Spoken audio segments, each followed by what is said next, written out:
Halo Sobat Terpelajar, pada kesempatan ini akan dibahas tentang soal tidak valid, tidak reliable, dan tindak lanjut. Kemampuan alat penilaian untuk memprediksi kemampuan peserta tes sangat dipengaruhi oleh kualitas alat penilaian. Pada umumnya, prasyarat utama suatu alat penilaian dikatakan berkualitas atau baik apabila alat penilaian tersebut valid dan reliable. Seperti kita ketahui, dengan adanya perkembangan iptek, pengujian validitas dan reliabilitas soal dapat dilakukan secara manual maupun komputerized. Namun, salah satu hal yang perlu dipahami oleh evaluator atau pendidik adalah, selain mampu menghitung validitas dan reliabilitas, adalah melakukan tindak lanjut terhadap hasil uji validitas dan reliabilitas soal tersebut.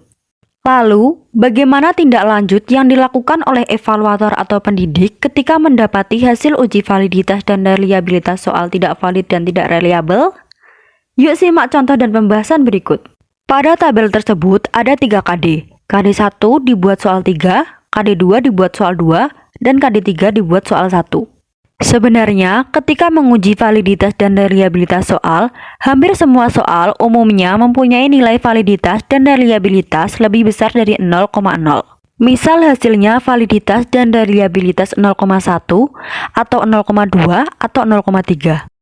Namun, nilai validitas dan reliabilitas seperti 0,1 atau 0,3 termasuk kategori validitas dan reliabilitas sangat rendah dan rendah.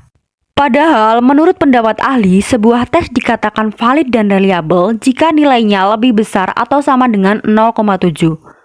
Sehingga, semua tes yang mempunyai nilai di bawah 0,7 dikatakan tidak valid dan tidak reliable. Yuk kita cermati tabel tadi. KD1 dengan jumlah soal 4. Soal nomor 1 valid dan tidak reliable. Soal nomor 2 valid dan reliable. Soal nomor 3 tidak valid dan reliable. Soal nomor 4 tidak valid dan tidak reliable. Lalu, dalam KD1, berapa soal yang dapat digunakan untuk menilai hasil belajar siswa? Merujuk ketentuan bahwa soal yang baik adalah harus valid dan reliable, maka dalam KD1 hanya ada 1 soal yang boleh digunakan untuk penilaian kepada siswa. Pada KD2, dari 2 soal juga yang valid dan reliable hanya 1, sehingga hanya 1 soal yang boleh digunakan untuk penilaian. Sedangkan KD3 dari 1 soal namun hasilnya tidak valid dan tidak reliable. Lalu, bagaimana tindak lanjutnya? KD1 dari 4 soal yang valid dan reliable hanya 1. KD2 dari 2 soal yang valid dan reliable hanya 1. Jika menurut evaluator atau pendidik bahwa KD1 dan KD2 dengan hanya menggunakan 1 soal yang valid dan reliable dirasa sudah terwakili materinya, maka tidak perlu tindak lanjut lagi.